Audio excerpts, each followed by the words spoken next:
This is a Film Stories original podcast. We made this.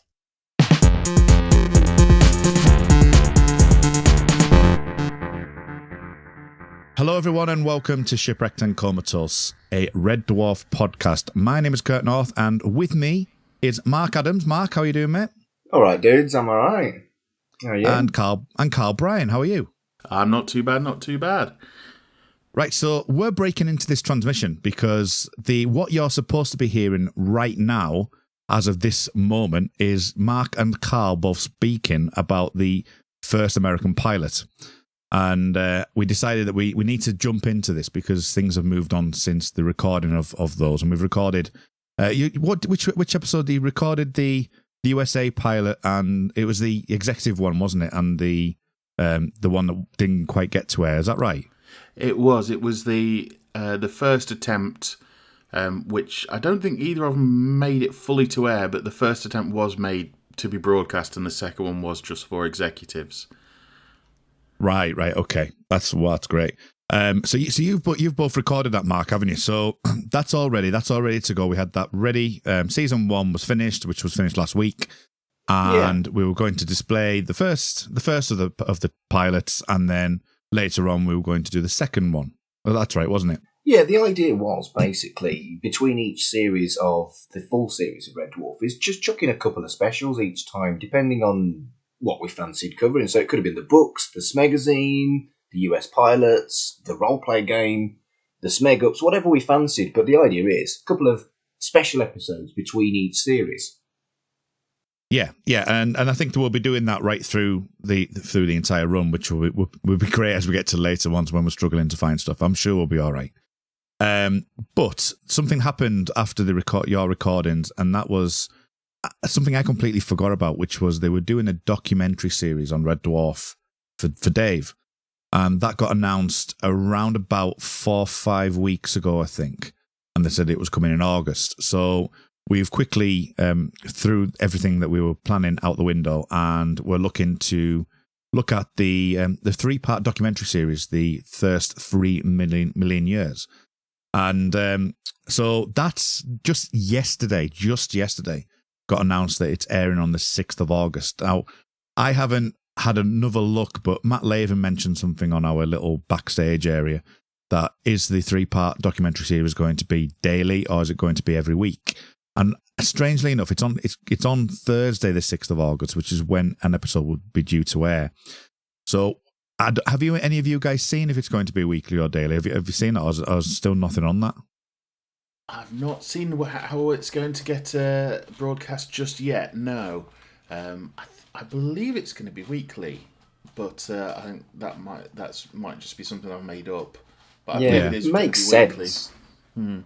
Yeah, I can't see it being over a weekend of, if it was on the Friday, maybe airing Friday, Saturday, Sunday, I could imagine it. But I think it being on the Thursday, I think they'll probably stretch it out over the 3 weeks. So that'll be certainly interesting. So what we've planned to do is that we're going to give you this episode, which is going to extend it a little bit. Bear in mind, we're going to talk about for 10 minutes here, but we're going to give you the pilot, which yourselves did a few weeks back. Next week, we're going to air the second Red Dwarf USA pilot. And then following on from that, there might be a gap. If there's any news, we'll report that back, and we'll come on air just to quickly talk about any news that happens in between. So that will be around about the end of July, I think. I think it would be it'd be the end of July, won't it? Sort of literally turn into the first week of August. And then the 6th of August will come around. So what my plan is to do is to bring Matt Latham on especially the first episode, and we'll take it from there depending on schedules and stuff like that. And we will cover that documentary series episode by episode, those 3 episodes.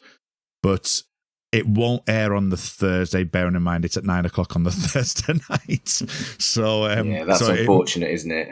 It is a little bit. So what I plan to do is I'll record it and edit it and get it out as physically soon as we can. As soon as we can record and edit, and then we'll just mention it on the social media when it's out and when we're due to air it and things. And I think we'll take it from there. Then from that, just so people are aware, that what we'll do is after that finishes, which I reckon will be just the second to last week of August, is we'll take a little break and come back late September, early October for season 2. And a bit of backstage information. This is what we're actually coming on here for to record today. So we're going to be recording the first 2 episodes. So you'll be getting that kind of the back end of September, early October. That sound all right to you guys? Absolutely fine with me. Works for me. Excellent. So we'll let you go back to the originally aired episode, and we will see you on the other side. Hopefully you'll enjoy the 3 million years, and we'll speak to you soon. Welcome to the Starlight Ballroom. Hey!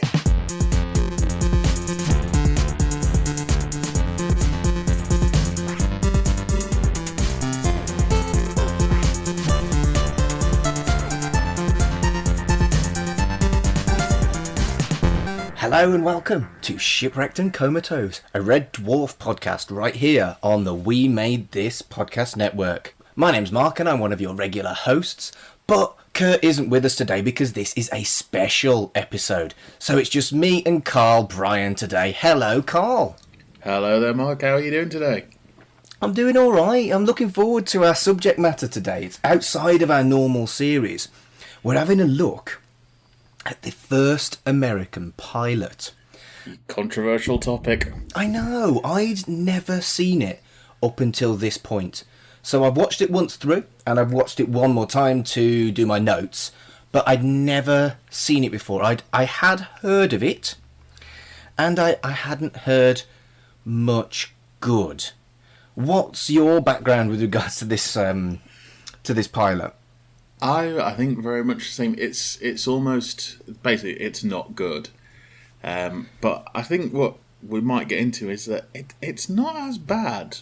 A lot of fans make out it's going to be like. Yeah, and I think that's the thing for me is I went in expecting it to be absolutely unsalvageably wretched, and I don't think that's fair. There is stuff to like in it, but maybe because I was expecting it to be so bad, when it wasn't horrendous, I then gave it more love than it deserves. So I don't really know.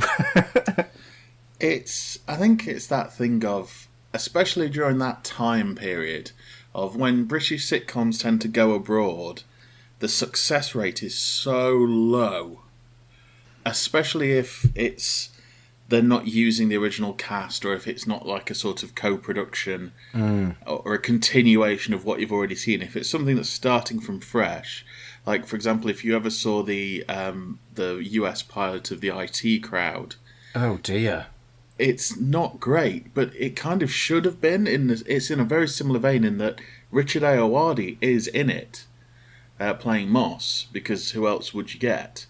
But then you've got Joel McHale from Community as Roy. Right. And I can't remember who the female lead is now. And you look at it and go, that should work. That should work. And it didn't at all. But it wasn't super offensive. There's just something lost in translation, I think, with a lot of British shows that go over there. Well, there have been some successes. I mean, I don't like it, but I know that The Office, the American Office, is very popular. And the American version of Queer as Folk, whilst, again, I got the hump when one of the major parts of Queer as Folk was that one of the characters died from a drug overdose the first time he took drugs. That character survived in the American version because Americans are weirdos. Yeah. But once I got over that, it had, 60 more episodes than the British Queer as Folk, and just took these characters that were from the British version of the show and just ran with it in an American way. And it wasn't as good, and it did water it down, but it was kind of watchable. So there have been some successes. Oh, yeah. I mean, you're talking about The Office there, for one thing is, I think with The Office, I think somewhere they had the idea to do something similar, but they thought it would be a good launch pad to take the British one, adapt that for the first bit, or just take bits of it, and then use that as a foundation for their show, because I've watched a few episodes. I'm not a big fan of Ricky Gervais, to be honest.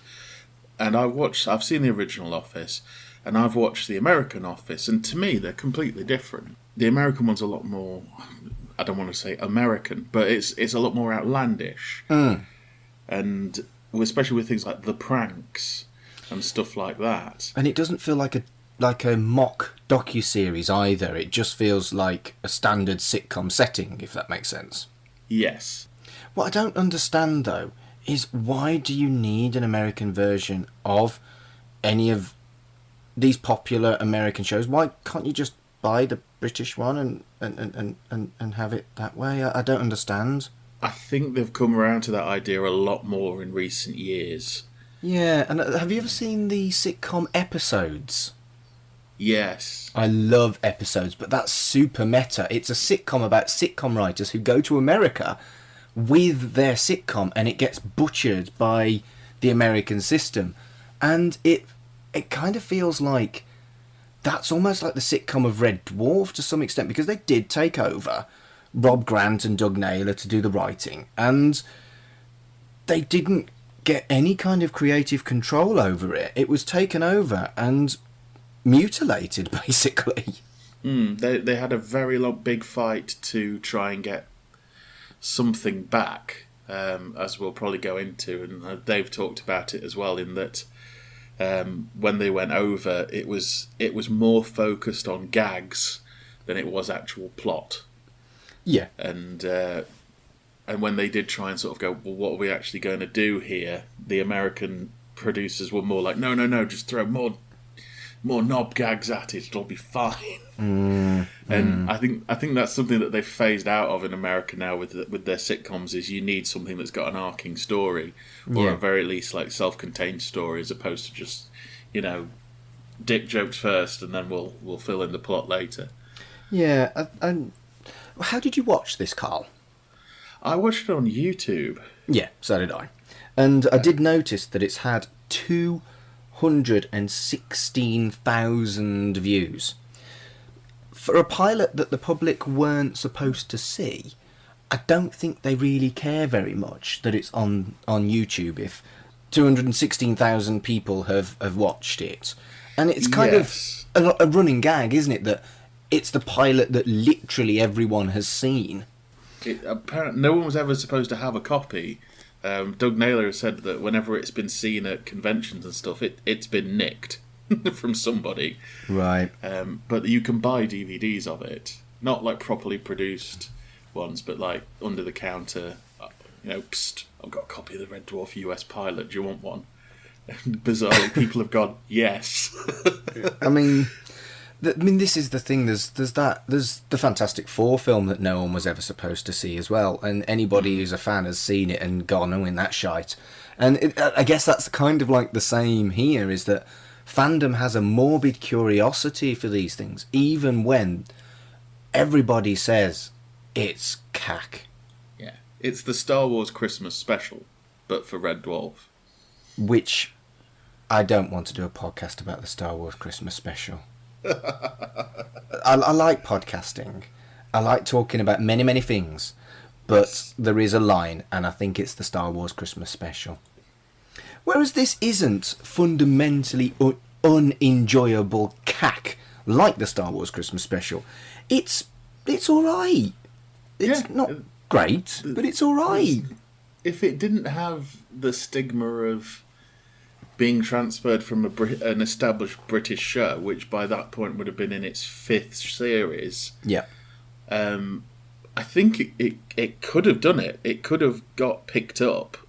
I mean, I think if it was done now, it probably could have got picked up just by some channel, but maybe not one of the big ones, but like cable or somebody like that. Yeah, with a half-decent budget behind it. You're right, and it was a very established show. We'd already had Mr. Flibble and Dwayne Dibley by this point, 2 very, very iconic moments, which were in Series 5.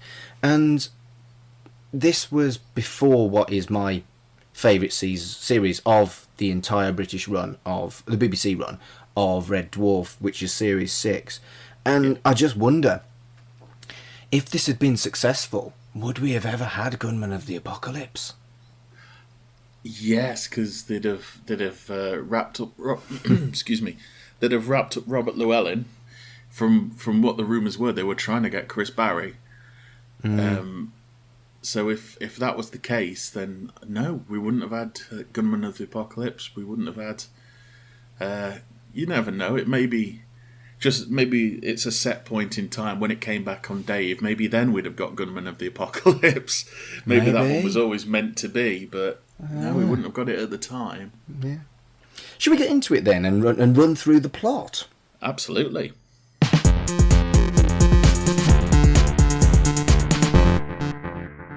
So it starts up with a Star Wars style rolling text, but of course it goes far too fast for you to read. However, sci-fi nerds, not a one of them will accept that, myself included. Would you like me to read out the full text, the notes that I made? Yes, please. I tried to keep up with it as much as I could, but I'm sure there's a lot I missed out, so I'd love to hear it. So, the story so far. By the latter half of the 22nd century, huge space cruisers powered by hydrogen ramjet drives had colonised the outer fringes of our solar system. Humankind was poised to explore the dark mysteries of deep space. We wish we could have told you stories about these brave men and women, but we couldn't afford it. Instead, what you're getting is this. This is the story of a beat-up old mining ship which ambles between Earth and the moons of Saturn, transporting raw materials which are badly needed by someone. Is it just me, or does this sound really tedious? No one's going to like this. A show about people who move rocks from planet to planet.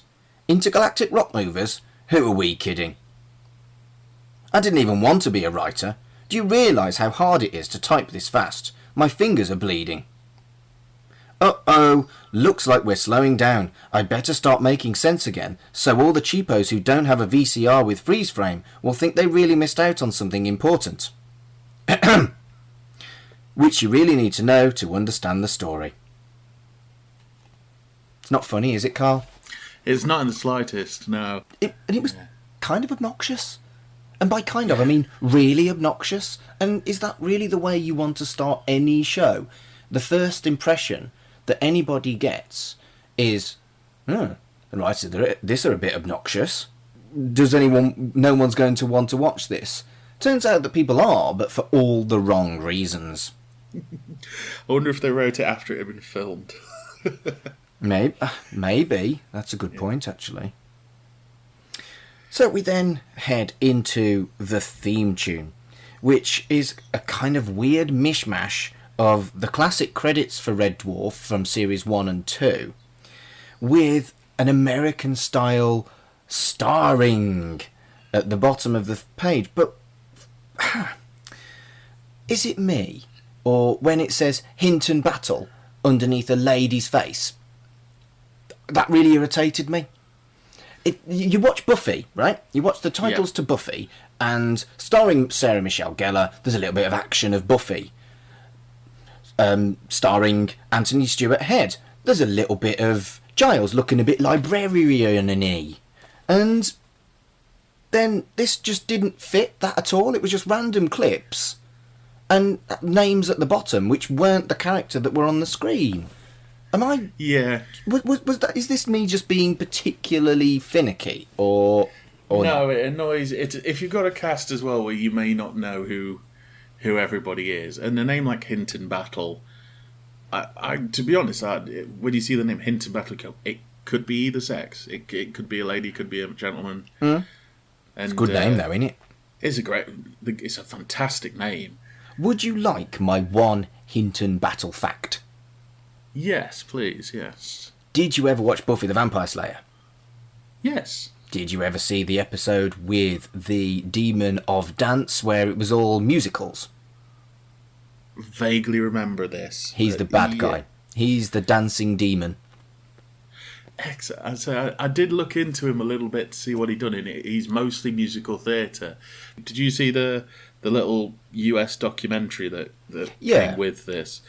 Danny John Jules talking about Hinton Battle, and he's like undercover hero for young dancers, especially sort of young black dancers.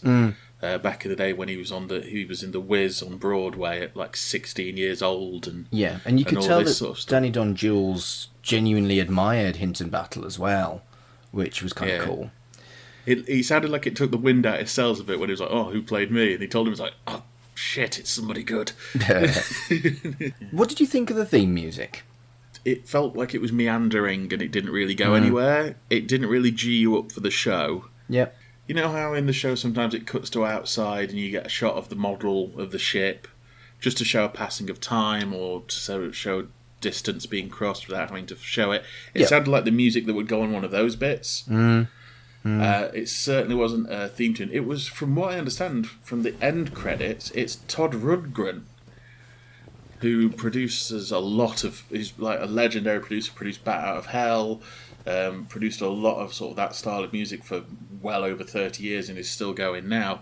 So when I saw that, I was like, oh, strange, because it's very synthy.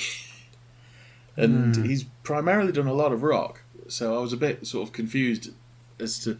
Maybe they could use it as a selling point almost. Maybe in the 90s it was like, oh, it's done by the guy who did Night Court, and the music's by Todd Rundgren. Yeah. It does feel like the more that you go through this, they got some names, but put them in roles that they were always going to struggle to succeed in. So anyway, it starts with a kind of classic, kind of electronic sci-fi type female voice. A computer welcomed people to Red Dwarf, and there's lots of kind of stock images of the facilities that Red Dwarf has. And the female voice cracks the classic PE teacher's gag from Holly, and then it clicks in that, oh, Holly's a woman from the start in this version of Red Dwarf. And Officer Monson, who's a hologram, is introduced, and he has his own Rimmer gag plus a new one, which wasn't very funny. What did you think of this? I liked Monson. I don't like the guy who plays Rimmer in this at all.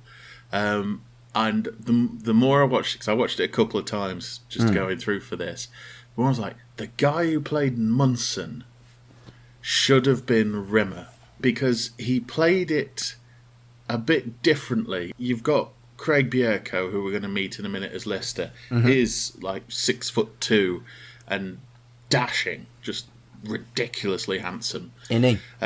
You needed someone a bit more weaselly, almost. Yeah. And you've got Chris Eigerman, who ends up playing Rimmer. But for me, Munson kind of played it a bit more kiss-arsey in a way. He's trying to be helpful, but he's not. I think you're right. I think he does come across as Rimmer. It's very Rimmy, for want of a better way of putting it. Yeah. And whereas the way Chris Eichmann plays it, he's just nasty. And I know Rimmer can be nasty, but there's a slight sadness to him that almost gives him the upside that you feel for him. There was no moment in this pilot with Rimmer where you kind of go, oh, but he's all right. You know, there's a good side to him. He just seems a dick the whole way through. And I think that's the problem with the whole pilot itself is, oh my goodness, they try and cram so much in 20 minutes. Yeah. And that is clearly something that they sacrifice. The humanity and the deep problems that make Rimmer a very complex, bizarrely likeable character, despite the fact he's a bit of a smeghead. And they didn't have that charm at all. They lost that. I think if they'd got the guy who played Munson to be Rimmer, just from his face, there was a slight, he didn't do anything that was particularly dickish in this episode. Like when he's telling the sex life joke, which isn't a bad joke, it's not great, but he says it almost with a thing of, because it's part of the Welcome to Red Dwarf video, that thing of, I'm being told to say this joke. Oh. And he's kind of, got that resigned look on his face. And I think that would have worked much better for this than it would the way they went with it. I mean, when they talk about, when Rob Grant and Doug Naylor talked about they tried to get Chris Barry, it's because they said they couldn't find a US actor with a low enough opinion of himself to play someone as weaselly as Rimmer. Wow. And which I think they'd got one. I think that's the problem, isn't it? Is that they already had these iconic characters that had been played to perfection. Red Dwarf, for all its faults in its set and everything, the characters and the actors that play them are exceptional. Yes. And that's the thing. If they'd done what they did like with The Office, where it's like, we've got these characters, they may have similar names, but let's make them different to appeal a bit more to the US audience. Like I think with a bit of tweaking, I don't think there's a lot wrong with Craig Bierko in this at all. If they'd made Rimmer and Munson almost the same character and made him like a bit of a try hard and a bit annoying, but almost like a sad character, rather than a out and out bastard, then I think it would have had a bit more to it. Because you can't replicate Chris Barry almost. No. He's been doing it for, at that point, 7 years. Or I think but at least 5. So he's so intrinsically woven into the character that it is him basically, or part of him, and you can't really get that changed around. No, you're right. And the first character you meet, well, that isn't Holly, is Crichton. He arrives on Red Dwarf and he is arguing with one of his spare heads because they're lost. And it's Robert Llewellyn playing Crichton, the only cast member from the British show that was brought back to Red Dwarf in the American one. And I don't get it. As iconic as Robert Llewellyn is as Crichton, I feel like they're all iconic. I think part of it, I think, was they couldn't find anyone who'd wear the makeup. You really think so? Part of me does think, like, you know, they may have gone out to people and gone, like, would you sit in the makeup chair for 4 hours a day to put it on and 4 hours a day to take it off? And they couldn't get anybody. But maybe they thought he was, because I think he joked at the time, like, oh God, I hope they don't think I am actually sort of Canadian, which was the way he was trying to sound, but maybe they looked at him and went, oh, this guy, you know, he is, in the same way that people hire like Doug Jones. You know, if you need prosthetics and you need someone who's going to move well in them, you hire Doug Jones. And back in the day, they must have looked at Robert Llewellyn and gone, we're not going to get anybody better to wear that costume than what he's wearing. And he looks exactly like the British Crichton as well. They haven't done anything to change up the costume whatsoever, which I thought was an interesting choice. I was looking at that because the quality that we watched wasn't tremendous. No. Picture-wise, but I was trying to work out if his suit, if he was wearing, like, the top half was like the regular armour, but then the bottom half was more like trousers. Right. It looked a bit weird to me. It looked like he has talked about it, saying that mask was different because he could eat in it. Which it was the same makeup person, so I was interested to see how that was, because it does look a bit more. He's got a bigger forehead on it. I don't know why. The head's a bit different shape, and to me it looks like the trousers are a bit too. The legs are in trousers, which maybe they tried to make it as comfortable as possible, or maybe time was so, because, you know, US shows are so like get it done, whap, that they're just like, right, something that he can just buckle on and then pull up his trousers and go. Yeah, so maybe like a streamlined version of it. But what I'm saying is he really looked like Crichton. Oh, he looks exactly the same. Yeah, it's like we're talking about with the IT crowd there. Like, you put Richard Ayoade in it, well, that's Moss. You know, and you put Robert Llewellyn there in the suit, like, well, Crichton just got on a plane and came over. He was, he looked great. Yeah, he looked great, So I think the costuming on it's quite good. It's everybody looks pretty good on it. Definitely. Yeah, I think so. Yeah, I do. I think that's fair. So Rimmer and Lister are next up, and they're walking, and Lister's singing is annoying Rimmer. They encounter the Scutters, who are skiving, and Rimmer punishes them for it. And I did notice that the Scutters had a little more articulation than the British Scutters. Yeah, they've got eyes as well. That was the. It is sad that one of the greatest jokes that the Scutters have doesn't translate to America. Flicking the V's. Flicking the V's. And I do like what they did to cover for it, which is the the fist sort of, that one.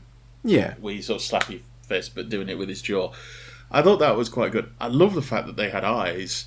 I am a big fan of the Scutters with the Knight Rider on the top that we've got. But they did look like that. Part of me wondered if like Rob Grant and Doug Naylor, if they saw them, would be like writing down like, how does this work? Can we take this back?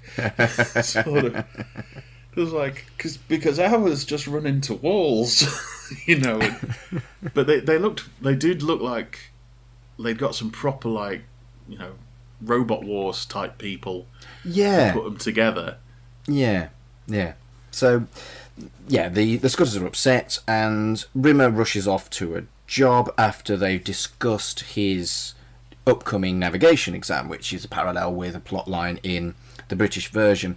Then Lister meets Crichton, who does the joke from the Smeg-Ups about his jerky middle name, and Lister's got a slightly different origin to British Lister, in as much as Lister planned from the start to do a number of trips on Red Dwarf, whereas this Lister got drunk.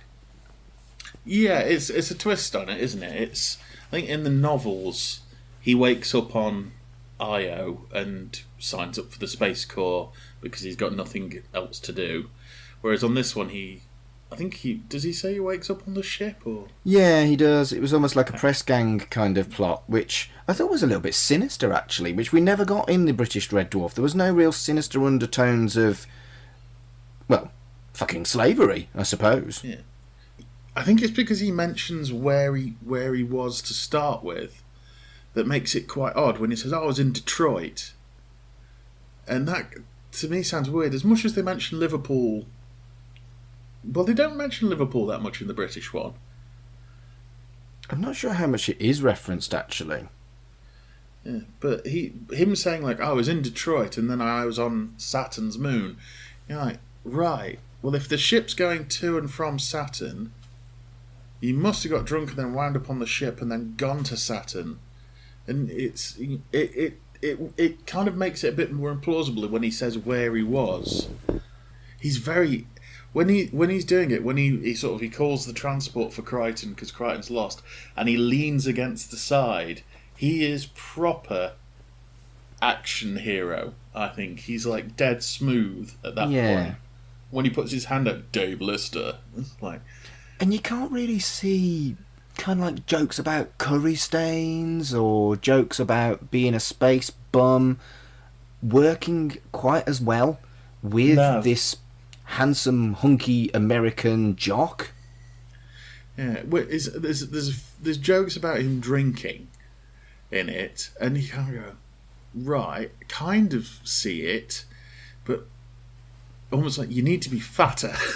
He sort of, I've got nothing against him being handsome in it. He's very handsome, like the smile and everything. He's quite handsome. When you see some of the close-ups when he's got the beard or the stubble, you kind of go, no, he looks all right. It's almost like from a distance you look at him and go, too handsome. Yeah, and the very brief moments where Craig Charles took his top off, he's just like normal dad bod, average, reasonably normal British guy who's mixed race, incidentally, whereas this guy's white. But it just felt an odd choice. Not that the actor... You've said this. The actor's good, and he does as well as he possibly could do, really. But it's a miscasting, I think. that's why for me they needed to tweak it a bit more. Just think Craig Bierko needed to twerk it more. Maybe. But they needed to tweak it a bit more in the terms of the dynamic. With Rimmer and Lister in the British one, Lister's, it's the class thing, and and physically Lister's shorter than Rimmer. In this one, they almost needed, they've got it all the other way around in that Rimmer's shorter than Lister, and the class thing's not really there in America, because it's not. I mean, it is in America, but it's never really shown that much in TV. No, you're right. And the whole wanting to be an officer thing. When they've shown, and in this pilot they've already shown, Rimmer can't do it. Yes. No matter what he tries, he can't do it. Whereas Rimmer in the British one, he kind of gets close. He has moments where he gets close. But in this one, you just categorically think Rimmer cannot get any further. Yeah. He's a complete wreck. Yeah. So Christine Kochanski turns up and dumps him, which is kind of retconned in a way that I think they wanted to be the plot once they'd already established that he'd only had X amount of words to her in the British one. So I think this is almost what they decided a little bit later on as they got further into the British series, the relationship that they did want Dave to have with Kochanski. Yeah, well, cause it's the thing of why would he pine after a girl he hardly ever knew? So yeah, they needed them to be a couple. I mean, I think it's when he gets to 7. Yes, that's right. 6 or 7, because he has that hallucination of her in 6, and I think that's where it's kind of teased that they were a relationship, and then 7's where it was officially they were in a relationship because Kochanski's actually there. Yeah. But yeah, doing it from the start, I thought best thing for them to do, because it gives him when you see, not jumping ahead too far, when you see them at the end, she is there. Yes. And that gives him something to go for. But just from the off, as soon as she walks in and the first words out of her mouth, how are they together? She's a shithead. Didn't like her at all. She was really, really unlikable. And my immediate thought was, oh, he's her bit of rough. Right. And it was she doesn't really care about him. She just uses him for sex, by the sounds of it. But and she was just that's more believable with Craig Bierko than it is with Craig Charles. I like Craig Charles, though. I do. Craig Charles you can believe is a romantic lead. Craig Bierko you could believe was a romantic lead, but not in a I'm pining after sort of way. Just more in a look how dashing and sexy he is. Not in a kind of he's chasing the love that he wants to win and get the girl. You look at Craig Bierko and you go, you've got no issue getting a girl. No, and exactly a good right. one exactly as well. Right. It's almost why are you being you're being dumped by this woman who appears to not care about you, but you've only got to look in the mirror and realise that you're probably going to be all right. Yes. Yeah. Yeah. There's other fish in the sea. Exactly. So the next scene is in Lister's quarters, and Crichton enters and attempts to be sympathetic, and that's actually quite funny because he fails miserably. The captain comes on screen and talks about a unauthorised animal being on board. Turns out that it's Frankenstein, and the cat is still called Frankenstein, and Lister asks Crichton to hide the cat in this version of the origin story. I liked this. I really enjoyed. They made Crichton more of a. I mean, in the British one for a good series or so, he does have some good gags, but he is essentially exposition on legs. But in this one, they give him some. He's more of a wacky sidekick at times. He's a bit more emotional. Yeah, I think that's fair. When the bit where Kochanski's dumping Lister and Crichton's in the background what do you need to talk to him about? Oh, she's dumping you. And when he asks him to go, he goes, "Okay, so you want to get dumped alone? Fair enough." Yeah. I genuinely laughed at that bit. Yeah, it was very clever. And I think this relationship is established immediately, whereas obviously it takes us 3, maybe 4 seasons for it to really establish in the British version. And I think they established the relationship really, really well. That Crichton clearly wants to be friends with Lister, and Lister kind of likes him, but also he's a bit dorky for him, and it works really nicely, very quickly and very easily, and almost quite naturally as well. Yeah, he's almost turns into his dorky little brother. Yes. Yeah, it's that thing of the little brother who will do anything for the big brother because he looks up to him. So he's like, "Will you hide my cat?" I did laugh my head off when I thought this was a nice little addition. Lister's got a hologram thing on his bed that hides the cat, which I thought was great. And then Crichton goes, "All to stop you from making your bed." He's not noticed the cat at all. Brilliant. And I really liked that. I think Robert Llewellyn's got some of the best lines in this. Yeah, I think so too. I think if I was going to pick anyone as the standout star, again, this could be a bias because I like the British series, but the standout star is Robert Llewellyn. But he had a massive opportunity to hit the ground running because he's played the character for, 18 episodes of the British show? Yeah, he's done 3 series by this point. The captain calls Lister to the control room, and on his way there he sees Rimmer on a stretcher, having failed the engineering exam again, and it's the classic "we want the cat" conversation that he has with Captain Hollister in the British version, including some of the same gags, but what it does is it does update it for the technology of the time. Of course, a mining ship like Red Dwarf in the far, far, far future would have security cameras. But in 1988, security cameras and CCTV wasn't quite as prominent, or at least as well known, as it was in 1992. So they update that, and that's how the captain found out that he had got a cat. The captain says, "If you don't tell me, I'll ask Crichton," and he still doesn't tell her. So she asks Crichton and his head explodes. And the eyes in the tea was very funny. The eyes in the tea were funny. Munson's reaction to it was funny, about it being a delicacy in some countries. I thought it was quite an interesting scene for the relationship between Crichton and Lister. Yeah. In that when she says to them, Crichton's programming, which I thought was quite nice, that Lister already knows that Crichton can't lie.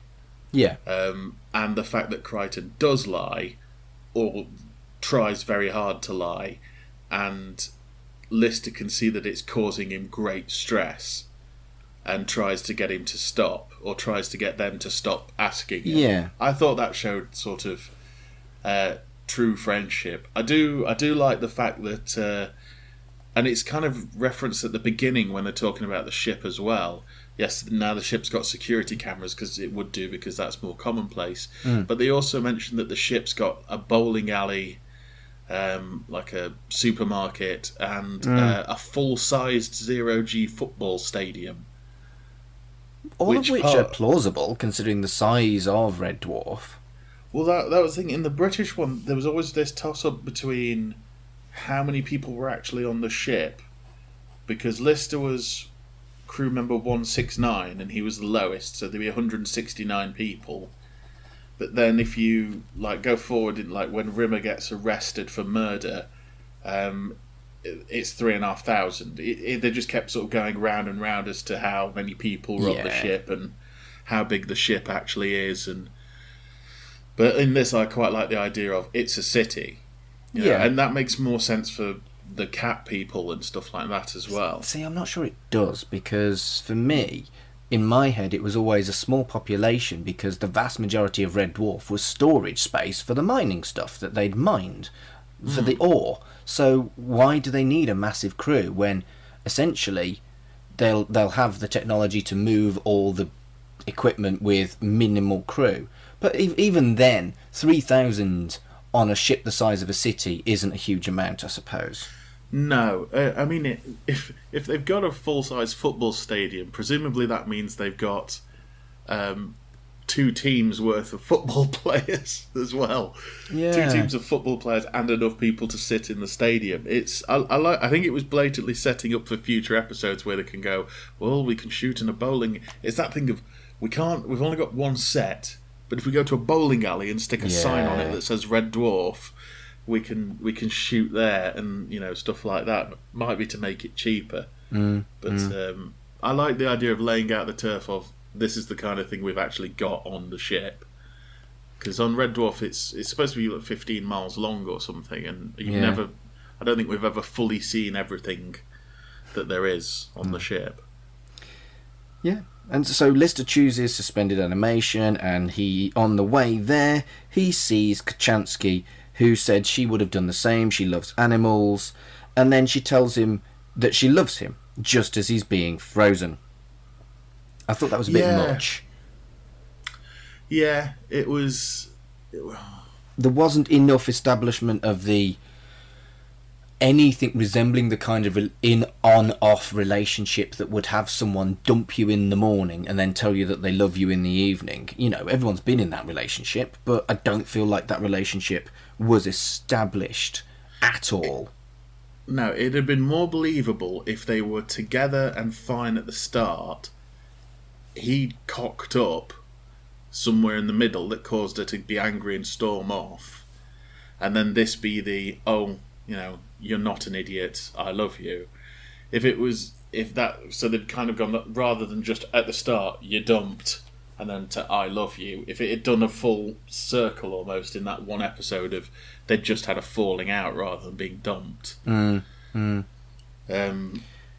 fact he there's a few moments in this where Craig Bierko does the I'm going to look away because it's awkward reaction, and he does it here where he sort of goes, I'll see you in 6 months, and he kind of rotates anti-clockwise away from Kachansky so he doesn't have to look at her. And he does it when they were doing the security camera thing, and Holly says that she's not going to show between 1 and 2 in the morning, where everybody just can't look at each other for a second and they all look around.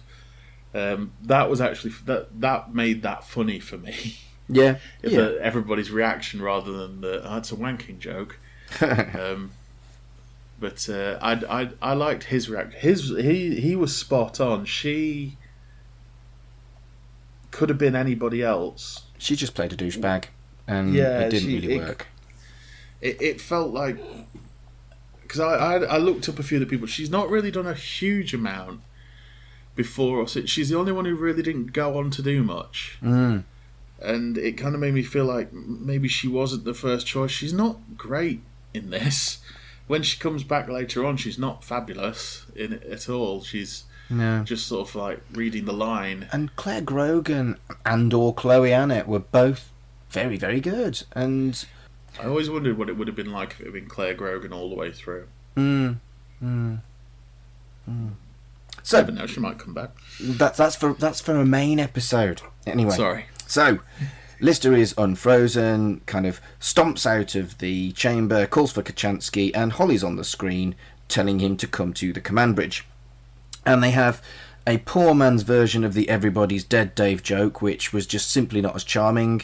And similarly, 3 million years in stasis, and Holly says that she's past her warranty. You'd think you shouldn't be able to balls up the Everybody's Dead joke, but they manage it. It just wasn't as charming. No, I like the fact that when he gets frozen, he's finishing the sentence he was saying when he was frozen. Yep. I liked that Craig Bierko was like, oh God, let me out, I'll talk. And then when he's unfrozen, he still thinks he's there. Yeah, and I think that's a fair assessment, actually, of the American pilot, is that they've seen the footage of their own show and their own script and their own storylines, and they have done some things that have changed it in a way that they felt would be an improvement on the original filming. And that is something that we probably should credit the show for, because the Craig Charles wave got the same message across, but this was more emphatic. I was thinking about it in the sort of where it was like, in the British one, he was like, I'm not giving up the cat, and it's part of my plan, and everything like that. And then in the American one, when he realises she loves him, it's like, stuff the cat. Yeah. It's like, I'll give up the cat. She loves me, and he's missed it. He's about to get frozen. But I also thought this scene was a very good example of the difference between British and American culture, because a joke in the British version about I forgot my library book is now my trading cards must be worth a lot. And that was a nice change. That was the same gag, but one was for a British market and one was for an American market. And I thought, credit where credit's due, it is an American show. That was the right switch. Yes. I mean, it's the biggest gag that goes down. I'm guessing there's a live audience. It's the biggest gag that goes down with the live audience. You see, I don't think that there was a live audience. It came across as too much laughter for not as funny jokes. I think it was canned. I don't know. Oh, okay. But I really think it was canned. And I thought that from essentially the first laugh at the very start of the show, I was like, that gag wasn't funny enough for that amount of raucousness. Yeah. The thing, I think it's a gag that I can see why the British fans hate it. Or why they would hate it, with it being my baseball cards, because it's not a British phenomenon. But that's the whole point, isn't it? They Americanised it. It's an American version of a British show. You can't get the ump about that. In fact, I thought that was excellent. I thought it was a great joke, but I can see why. Say people might go, "Oh, what's that?" But it's not meant for us. No, is it? It's like you say, it's an Americanisation. I can't think of another American version of the. I mean, you could do the library book gag, but Americans don't use libraries as much as British people do. I don't think no. they're not as frequent. There aren't as many of them. I don't think.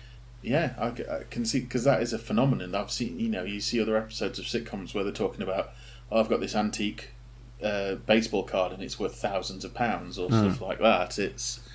That is something that's more ingrained into American life than. But yeah, it is a good one. I like how Jane Leeves is during this scene.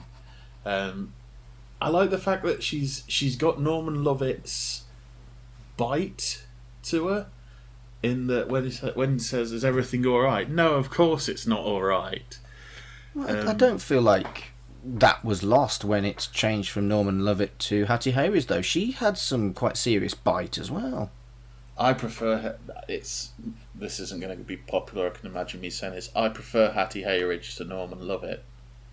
I mean, I don't dislike Hattie Hayridge, but I think I prefer Norman Lovett to Hattie Hayridge.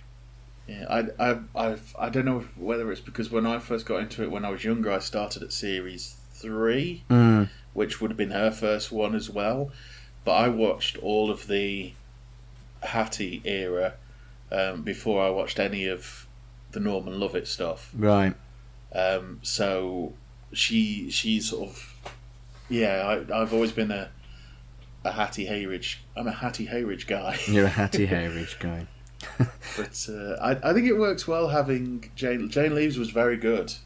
She was actually. She was all right. Yeah.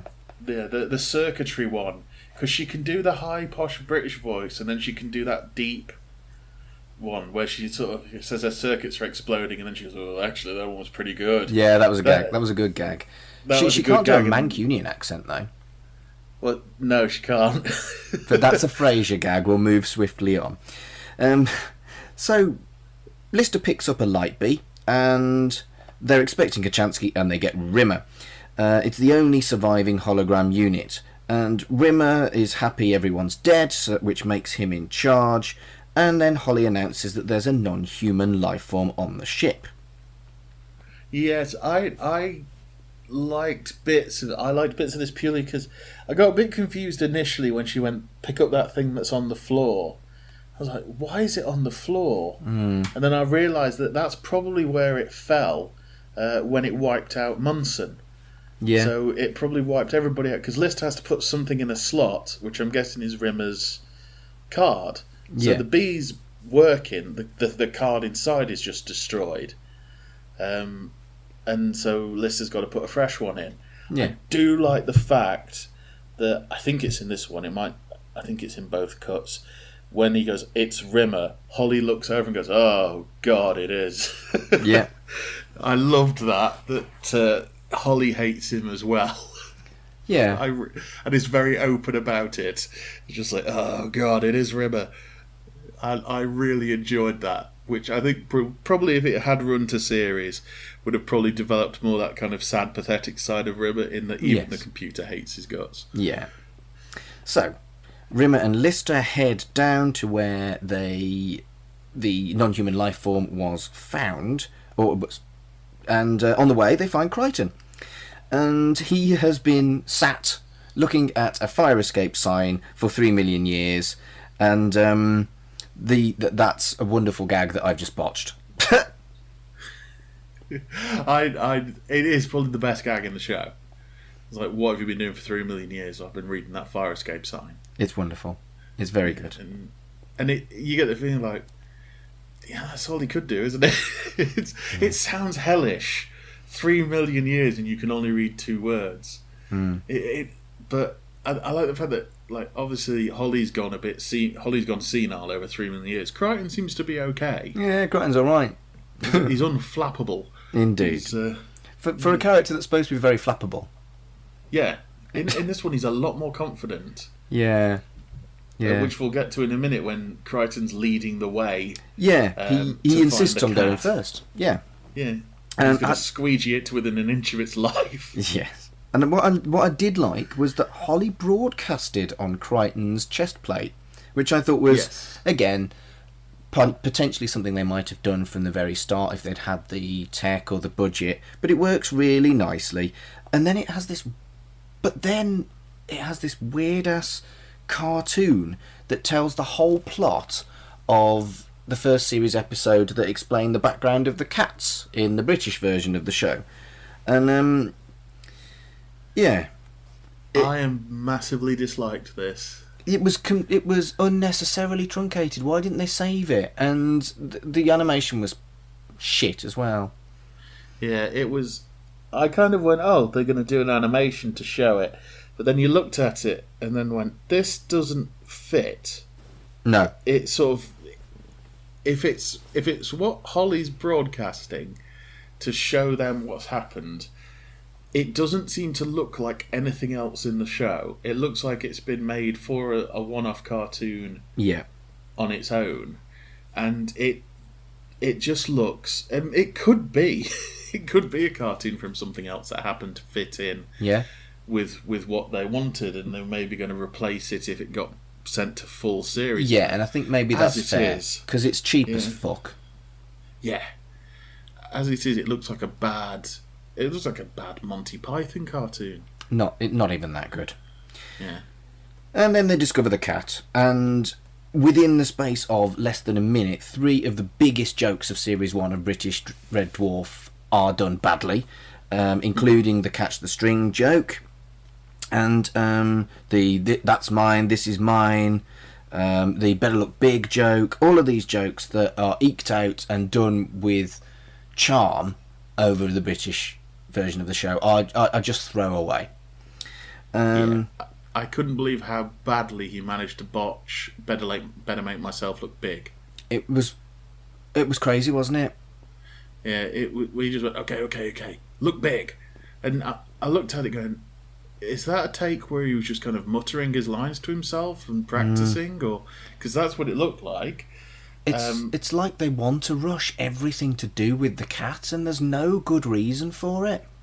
Yeah, I mean, as I said, I watched both edits that are online, and this is where he does do a bit more. But he still does look big wrong. Well, his version of it badly. Yeah. The wailing got on my nerves within 10 seconds. Yep.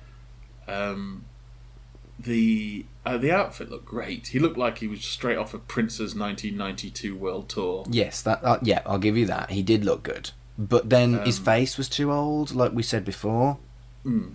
Yeah, it just looked like it was like, why is he older? I'd say for the reasons I said earlier, I didn't feel that the cat should have been older. This is my string, and that's mine. That could have been split into two separate scenes where he's got the string completely rushed, or he's got the thing. In the other edit, he gets up and he does the Del Boy through the bar. What? Where I think they sort of say to him like, "Let's go," and he was like, "Right," and he leans out to make a point and misses the wall. Wait, the cat doesn't have grace? Yeah. For fuck's sake, no. The cat falls over, and from out of shot you hear him say, "Meant to do that."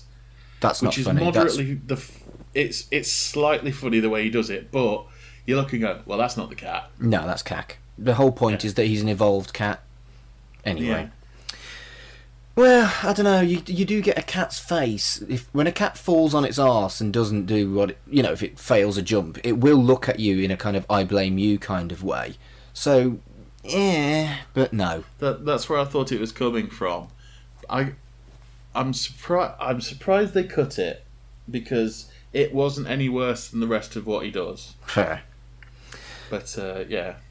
So they get to the control room again, and Holly asks Dave what he wants to do. Dave is angry and has no real clue, and he asks the others to help him decide what to do. But then a future projection appears with Kachansky instead of Rimmer. Apparently something disgusting happened to him, according to the cat. And again, this is all just so fucking rushed.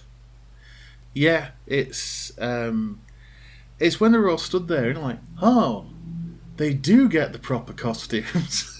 It's like Lister's got his jacket. The cat looks a bit more like Series 6 cat, where he's a bit more dressed down.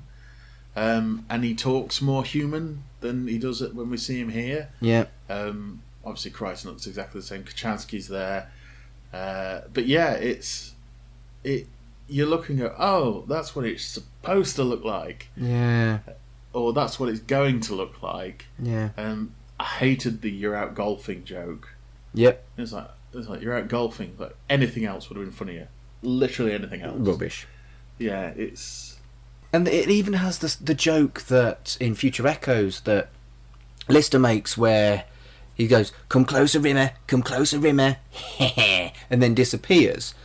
But it does the same joke, but with so much less charm. We've got an important message, and then they disappear. It just didn't work for me. Yeah, it was. There didn't seem to be any rush to it either. It was like, we've got something really important, we've only got a minute to tell you. And then everybody proceeds to talk quite laboured between each other for what must have felt like more than a minute. I like the fact that Crichton's sort of saying things like, the power drain is massive, we really need to go. At least he's kind of in it. Yeah. Almost, but everybody else is just sort of like, Yeah. we're here and we're talking. They felt like they were reading off card. Yeah. Yeah. On that bit, to be honest. I'll give them credit. They managed to kind of get the swirly thing that they come out of all right. It looked like they had a decent effect on it. Without keep mentioning it, the other edit, it's just a pile of static, like a square, Right. and then it just drops and they're there. So it was really basic, like, editing effect. And the cat gets a few more lines in it. Right. He gets the "is that what I think it is? What do you think it is?" a big swirly thing in the corner of the room.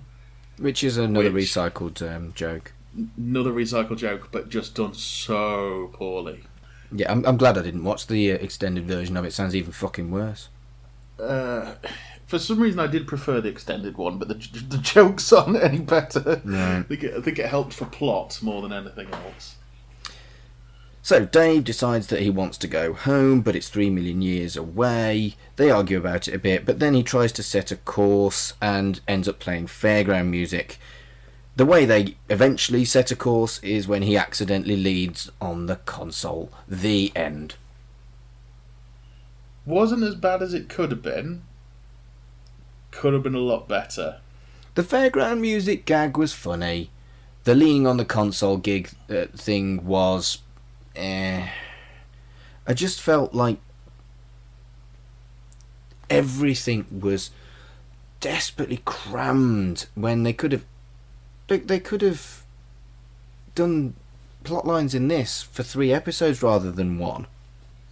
It was very rushed. I mean, when they've talked about the writing of it, and apparently none of the American writers liked Grant or Naylor because they were asking fundamental questions about plot and what we were going to do, and they were like, no, throw more gags at it, and I think that shows a lot. Apparently they rewrote the script so it was decent. The story goes that they went in because season 5 was like the most stressful one they've ever done. It was the one where they first started doing the directing side of things, which I'm sure we'll come to on the main show. Yeah. But basically, they went straight to America, absolutely knackered, and then jet lagged. Right. It was in that documentary, wasn't it? Yeah, to find out that their show's been completely turned upside down and inside out, and it's not funny. And they had a big fight on their hands, and then they eventually rewrote the script drunk and gave it to the cast who liked it, but then for some reason, mysteriously, bits of it didn't get filmed. It sounds like the producer just didn't want anybody's input on it unless it was his. Yeah, it does. There is one last little addendum where Holly has a little diary, but this one is at the end rather than at the start of the next episode, and she points out that they've picked up some broadcasts. There's a shot from the Smeg-Ups as Dave learning how to use Starbug, which hadn't been mentioned at all in the previous set of the whole... In the whole episode, Starbug hadn't been mentioned once. There was stuff about Rimmer trying to make his own body. And then there's footage from Camille where Crichton meets a girl. And it's just awful. Yeah, I mean, I suppose that's the only good bit. Well, that's the good bit about having Robert Llewellyn, is you can reuse shots from the original if it's got Robert Llewellyn in it, because it's the same bloke.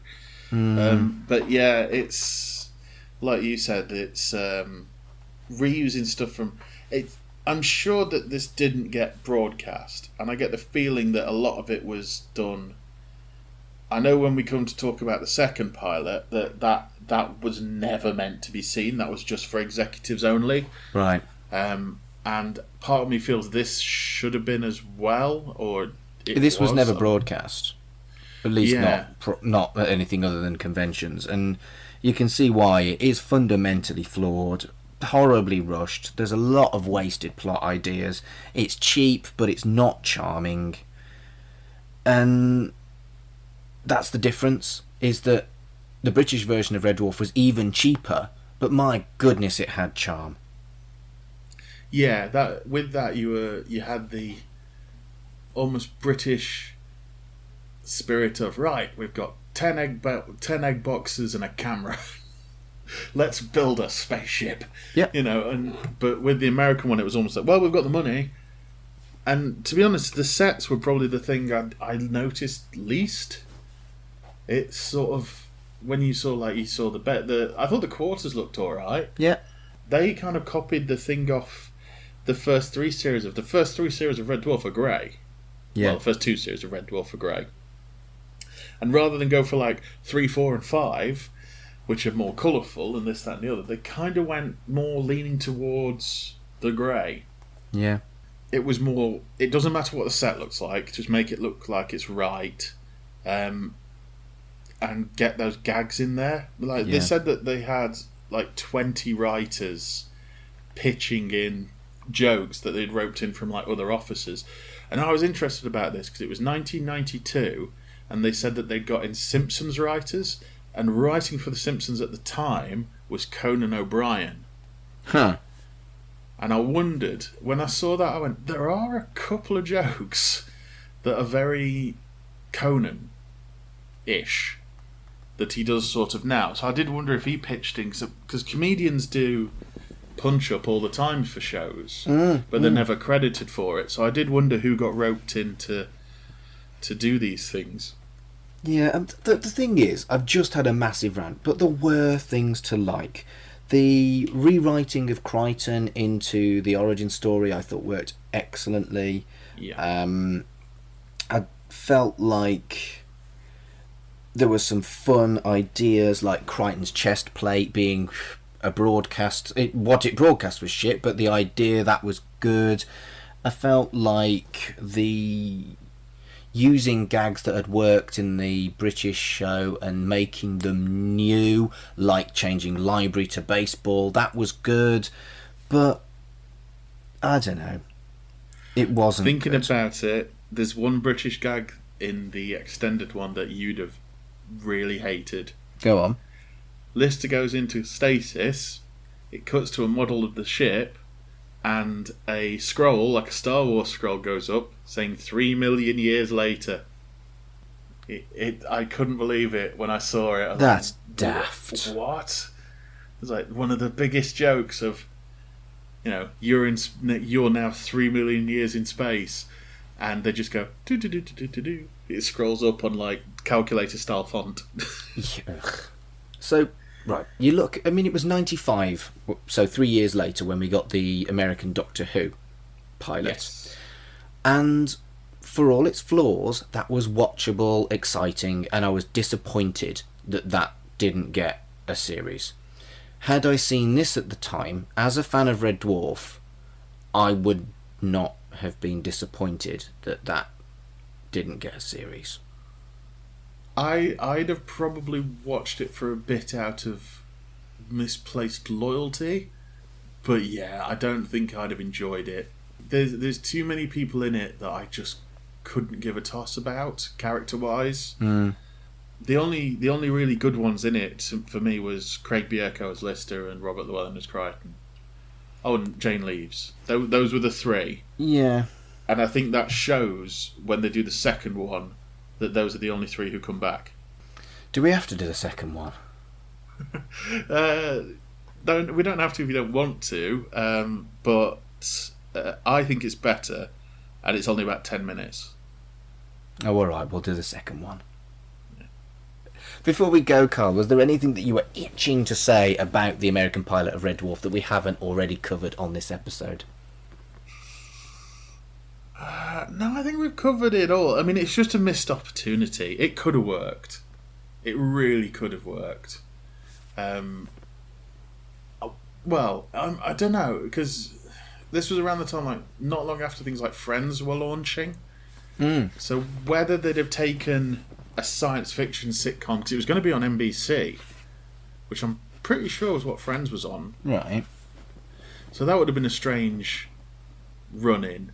Though even when Rob Grant and Doug Naylor are talking about it, they talk about this show as if it had got picked up, it had got cancelled. They never really talk about it to me in terms of like, oh, it was going to run for years and years and years. I think that was something that I don't think they'd have taken into consideration. If they did, they'd have been happy as Larry, but I don't think they thought it would have. I think at the time it wouldn't have worked. If it came about in like the early 2000s, like when Battlestar Galactica and stuff like that was starting to get made, Yeah. and they tried to do it then, I think it would have worked. Maybe. So if someone like Sci-Fi would have put their money behind it, because they put their money behind other stuff like that Future Man. Have you seen that? Yeah, true. And it wouldn't have been one that they were like, we're going to bet the entire station on this. But I think it's something that they'd have probably done and had enough money to comfortably have kept it going for at least one series. And an American series would have been massive as well. It'd been like 20 episodes, wouldn't it? Oh yeah, I mean, if you think about it, like, if it had gone to one series, that would have been more in one American series than had been in the entirety of the British run. Yeah. To that point. Yeah, exactly. I don't know if you could make it 23 episodes a season. You'd have a lot of monsters and a lot of Monster of the Week. Yeah, and the reality is the original Red Dwarf premise was that they didn't want aliens, and if you look at the bad guys, they're replicants or constructs or waxworks or whatever in Red Dwarf. Yeah. They actually don't have any aliens. They didn't want robots. That's why Crichton's only in one episode of Series 2. Right. They kind of went, fine, we'll do a robot, but we're only doing it for one episode. But was so popular that they had to bring him back. And if they were doing that for 23 episodes a season, and let's say they ran for 4 seasons, so nearly 100 episodes, because they always try and push American shows to get past 100 episodes to get into syndication. It wouldn't have been. It probably would have been like The Office. It wouldn't have been the same thing halfway through as it was when it started, and it could have been a good thing that was the case. But I just think it was 10 years too early. Definitely.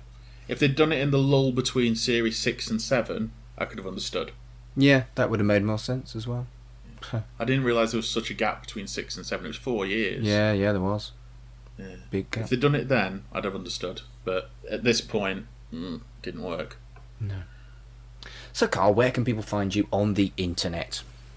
Well, after my first episode where I sort of rambled on about, I've got this, I've got that, I've got the other, I got myself an All My Links page, which is just one page with everything I do, all my projects on it. So if you go to allmylinks.com/Mr. Carl, and it's the unabbreviated Mr., you'll see everything I'm involved in on there, including this podcast, which I'm very proud to say I'm part of.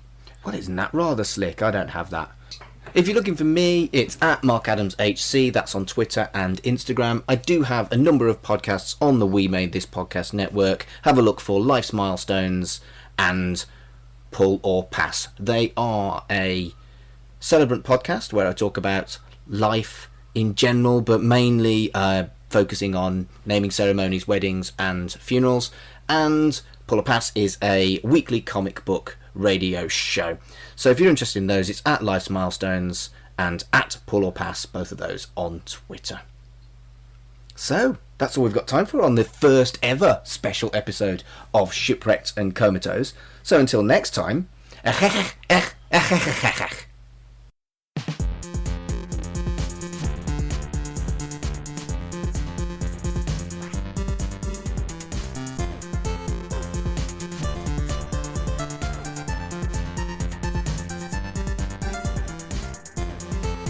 Shipwrecked and Comatose, a Red Dwarf podcast, was created and produced by Mark Adams and Kurt North.